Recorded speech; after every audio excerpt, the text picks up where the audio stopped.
Bonjour à tous, heureux de vous retrouver sur Le Turf TV pour votre émission quotidienne consacrée au Quintet Plus et au 5-5. Mon invité du jour, Mathieu Mortane du journal Bilto. Bonjour Mathieu. Bonjour Philippe, bonjour à tous.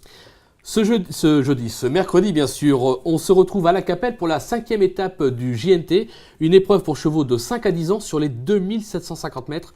3 poteaux de départ, recul à 25 mètres à 265 000, recul à 50 mètres à 441 000 euros. Le sommaire du jour, l'analyse du Quintet Plus 5-5, suivra la stat du jour, le prono de notre consultant, sans oublier un ticket pour nos amis internautes. Première question Mathieu, la Capelle, on revient pas? Alors la Capelle c'est une piste très sélective, ça finit en montant. Donc voilà, il faut savoir doser son effort parce que si vous faites beaucoup d'efforts dans le parcours, que vous êtes aux avant-postes de bonne heure, que vous forcez, parfois on voit des chevaux qui ont un peu de mal à finir parce que je vous dis, c'est les 200 derniers mètres, ça monte quand même sévère. Donc on voit des chevaux revenir finir, souvent des attentistes qui profitent justement des efforts des chevaux qui ont fait la course devant, quoi. Donc je pense pas que ce soit un problème de rendre la distance, non, c'est jouable, quoi. C'est jouable, ouais. D'accord. Probable raison pour laquelle vous avez tenté le numéro 10, Septuor en tête. Alors, ce cheval a fait l'arrivée de ses 10 dernières sorties. C'est une des révélations de cet hiver dans les quintets. Déféré des 4, presque logique, non? Je suis d'accord avec vous quand vous parlez de révélation, parce que c'est un cheval qu'on savait bon, mais pas à ce point-là. Cet hiver, il a vraiment explosé aux yeux du public, quoi. Voilà, depuis qu'il est confié à Julien Dubois, d'ailleurs, ce qui s'en sert à merveille. Le cheval a franchi un cap. Son entraîneur l'a toujours fait bon, mais nous avait confié que le jour où il pourrait le déférer, ce sera encore autre chose. Et de fait, là, depuis qu'il défère des postérieurs, et là, il sera déféré des 4 pieds cette fois là pour le GNT. Il a été déféré une fois des 4 pieds, il a gagné, c'était baladé sur les 2700 mètres de la grande piste. Le cheval répète toutes ses courses.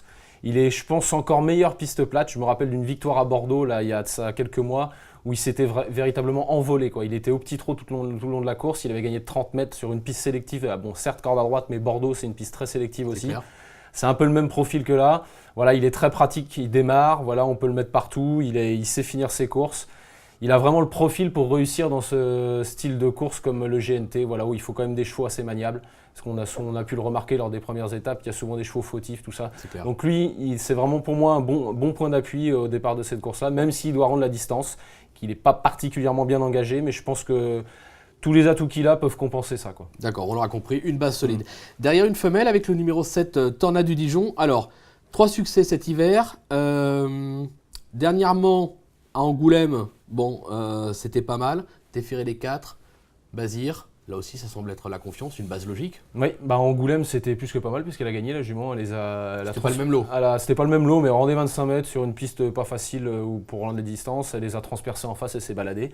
Voilà, c'était une deuxième course de rentrée. Cet hiver, elle a fait feu de tout bois dans des catégories inférieures, mais bon, quand même, on sait que c'est une super jument, quoi. Là, elle est pas toute simple d'allure. Elle est parfois au bord de la rupture. Jean-Michel Vazir a souvent fait des numéros avec elle à son sulky. Et donc du coup, là, elle sera déférée des 4 pieds, elle part en tête. La jument donc arrive bien pour la course puisqu'elle vient de s'imposer. Jean-Michel a l'air de dire que il n'y a rien à signaler au travail, tout va bien. Elle part en tête, elle sera déférée des 4 pieds. Voilà, si elle ne fait pas de bêtises, normalement dans les 3-4 premiers, c'est logique. Ouais. Ouais. D'ailleurs, c'est renforcé par la stat du jour puisqu'on nous apprend que 100% de réussite est obtenu par Jean-Michel Bazir dans cette épreuve. 4 fois au départ, 4 fois à l'arrivée. Donc, il sera associé à Tornade du Dijon, donc on fonce de toute façon avec le patron sulky, on fonce en général. C'est Jean-Michel, quoi. Derrière, là, Stolkat Belloué, encore une femelle, ça a couru en progrès dernièrement, ça sera déféré des 4, c'est Mathieu Abrivard, là aussi une valeur sûre. Ça sera peut-être pas la favorite de tout le monde, maintenant ça reste incontournable. Oui, Stolkat Belloué, elle a très peu couru cet hiver. Voilà, Fabrice Soulois a fait un petit peu l'impasse. Là, la jument, elle vient d'être seconde sur la grande piste dans un super lot. Elle est battue par Spirit BJ. Elle était déférée des 4 pieds. Elle venait finir. Titan d'Ocagne, qui est un super cheval à Pierre Lévesque, faisait la faute ce jour-là, mais elle l'aurait battue à poteau égal. Donc c'est dire un peu le niveau de la jument, parce que Titan d'Ocagne, moi personnellement, je l'estime beaucoup. Donc là, elle part en tête avec Mathieu. Pareil, jument très pratique. Faut cacher par contre, parce qu'il ne faut pas non plus présumer de ses forces avec cette jument-là. Voilà, mais maintenant, sur ce qu'elle vient de nous montrer à Vincennes en s'élançant en tête, c'est une très très belle chance aussi, quoi. D'accord. En 4e position, alors vous avez placé le leader actuel de ce GNT, le 17, Schulisman. Alors, vainqueur des 2 premières étapes, à Amiens et à Marseille. Donc pour vous, on l'aura compris, il ne va pas réaliser le même exploit qu'avait fait Général Lupin en 2003 en rendant 50 mètres victorieusement à Nantes. Pour vous, c'est plus une place qu'une victoire. En dernier lieu, à Saint-Galmier, il rendait déjà à 50 mètres. Donc on a vu que pour finir, il faisait la faute, il venait bien finir, mais il aurait été pas mieux que 2-3.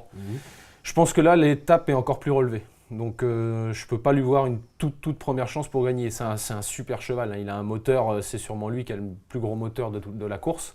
C'est pas pour rien qu'il est à 50 mètres d'ailleurs.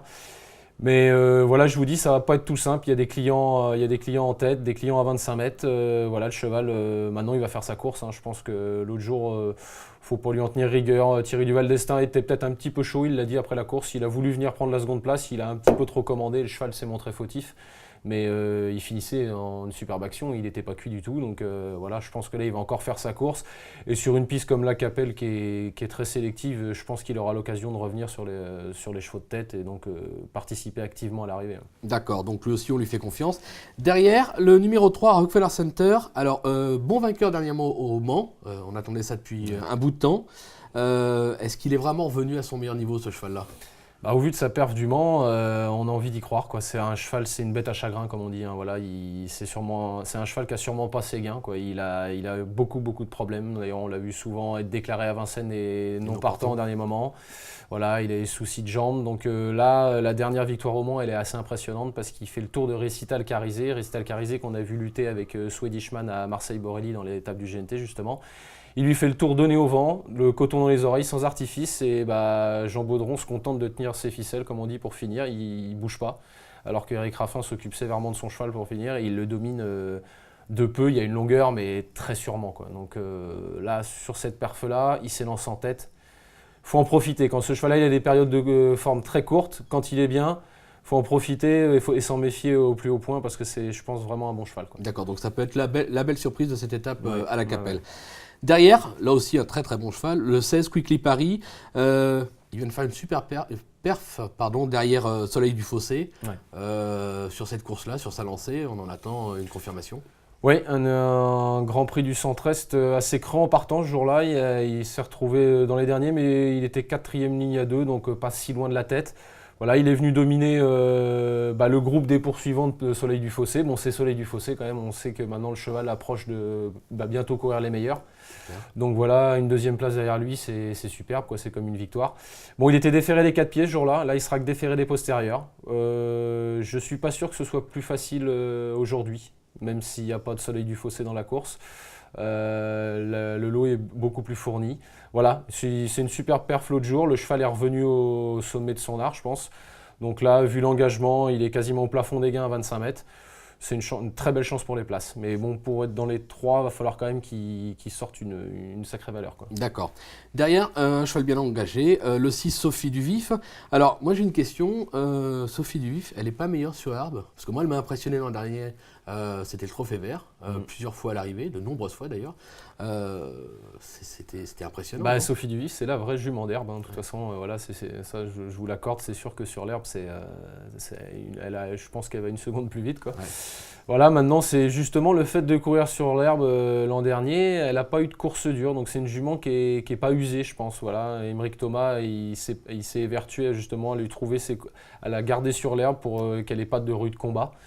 Donc voilà, la jument justement, elle vient de terminer à une longueur de Rockefeller Center, à qui je vois une chance. Elle sera déférée des postérieurs, en tête et surtout confiée à Franck Nivard. Ouais. Donc voilà, Émeric Thomas a dit qu'elle aurait juste des petites plaques aux antérieurs, donc très léger. Elle sera, on peut le dire, quasi déférée des 4 pieds, quoi. Donc avec Franck Nivard au sulky en tête, je m'en méfie. C'est une jument qui est brave, normalement, elle ne va pas faire de faute. Donc attention quand même. C'est sûr qu'elle n'a pas une marge comme elle peut avoir sur l'herbe, mais avec Franck Nivard, je me méfie. D'accord, il peut la transcender, en effet. En dernière position, alors, le dauphin de Swedishman dans ce GNT, le 11 Reggae Durzi, victoire à Toulouse dans le GNT, deuxième place à Amiens, sur le podium lors de ses 4 dernières tentatives dans les quintés. Ça semble une valeur sûre, vous l'avez mis un petit peu loin, c'est parce que ça en 25 mètres? Oui, déjà c'est plus pareil. Les 3 étapes auxquelles il a participé, il partait en tête. Tout à fait. C'était 3 étapes corde à droite. Et c'est un cheval qui est... c'est le vrai droitier, hein, de toute façon on le sait. Bon, il a progressé corde à gauche, mais ça reste quand même moins sa tasse de thé, quoi. Donc là maintenant, là il rend la distance parce que bon, il a pris des gains. C'est magnifique ce qu'il a fait d'ailleurs, hein. Ce petit cheval-là, il a sûrement franchi un cap là, ce printemps. Mais de là maintenant leur rendre la distance ici avec l'opposition qui est en tête, Je pense que voilà, je le vois plus pour prendre une 4-5e place. Sa forme est sûre, voilà, il est plein de peau. Mais là, ça se complique un petit peu quand même. Donc voilà, je l'ai redescendu un petit peu dans le pronostic, mais c'est surtout pas un interdit pour les places. Hein. Il a tout à fait le droit de participer à l'arrivée, mais je vous dis, ça sera peut-être un peu plus compliqué. Un peu plus compliqué, d'accord. Je vous demande un petit rappel de votre pronostic, Mathieu. Alors en tête, j'ai passé le 10 Septuor, ensuite le 7 Tornade du Dijon, la Stolkat Belway, le 17 Swedishman, le 3 Rockefeller Center, le 16 Quickly Paris, le 6 Sophie du Vif, le 11 Reggae d'Urzy. D'accord. Pour nos amis internautes, on est parti sur un champ réduit au 5-5 de 2 chevaux, 2 bas solides, le 10 et le 7, Septuor et Tornade du Dijon. Derrière, on rajoute l'As, le 3, le 6, le 11, le 16 et le 17. Je crois que vous avez un regret dans la course. Oui, le 4, une Abbé La Périne, voilà, la jument, j'y croyais dur comme fer l'autre fois. Elle a très mal couru corde à droite l'autre jour. Bon, maintenant, je pense pas qu'elle ait fait vraiment sa valeur. Je la soupçonnais l'autre jour de souffrir un peu de ses ovaires. Je pense qu'elle était peut-être un peu en chaleur, la jument. Donc là, dans l'entraînement, ils ont dit qu'il avait fait soigner. Donc elle a le droit d'être achetée. Hein. Voilà, c'est loin d'être une impossibilité pour les places. Mais au vu de sa dernière course, j'ai eu du mal à lui faire une place. Quoi. Donc, ou alors fallait que j'enlève Reggae d'Urzy. Mais voilà, Reggae d'Urzy, lui, il est irréprochable. D'accord. Voilà. Donc on s'en méfie. On s'en peut la méfie, placer oui, derrière. il faut surtout la mettre dans un champ. champ. C'est important de la mettre dans un champ, je pense. D'accord. Mais écoutez, je pense que tout est dit ou presque, Mathieu. Je vous remercie et je vous dis à très vite. Rendez-vous sur Le Turf TV. Merci Philippe. Au revoir. Au revoir à tous.